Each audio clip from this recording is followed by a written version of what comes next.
ഞാൻ ഓപ്പണായിട്ട് ഇപ്പോൾ ഇന്ന് തന്നെ വന്ന് പറഞ്ഞതിൻ്റെ റീസൺ ഇത്രേ ഉള്ളൂ.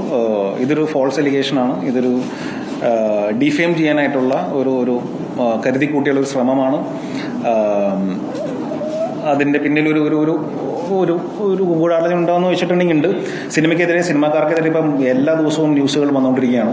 ഇതിൽ ഏതൊക്കെയാണ് ശരി, ഏതൊക്കെയാണ് തെറ്റെന്നുള്ളത് നമുക്ക് അറിഞ്ഞുകൂടാ. ഒരു ഇൻഡസ്ട്രീനെ ബാധിക്കുന്ന കാര്യമാണ്.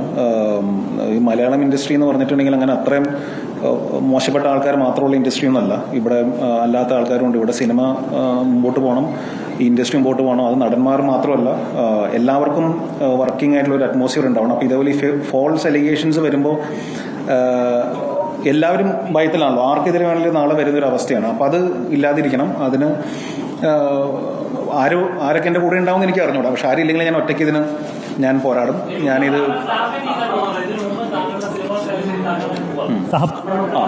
പ്രവർത്തകരായ പലർക്കെതിരെയും ആരോപണം വന്നിട്ടുണ്ടോ?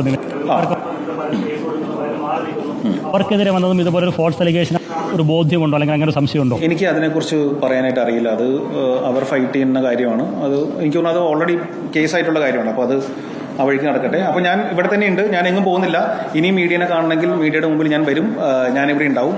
പക്ഷേ അനാവശ്യമായിട്ട് മീഡിയ ഇത് വളരെ ഭയങ്കര പീഡന കേസ് പ്രതി എന്നൊക്കെ പറഞ്ഞ് ചെയ്യുന്നതിന് മുന്നേ ഇതിനെക്കുറിച്ച് നിങ്ങൾ അന്വേഷിക്കുന്നവരാണല്ലോ. അപ്പോൾ നിങ്ങളും ഇതിൻ്റെ ഒരു സത്യാവസ്ഥ അന്വേഷിക്കാൻ പറ്റുമെങ്കിൽ അന്വേഷിച്ചിട്ട് ചെയ്തൊരു റിക്വസ്റ്റാണ്. പക്ഷേ ഇല്ലെങ്കിലും കുഴപ്പമൊന്നുമില്ല. ഞാൻ പോരാടാൻ തീരുമാനിച്ചിരിക്കുകയാണ്. Thank U.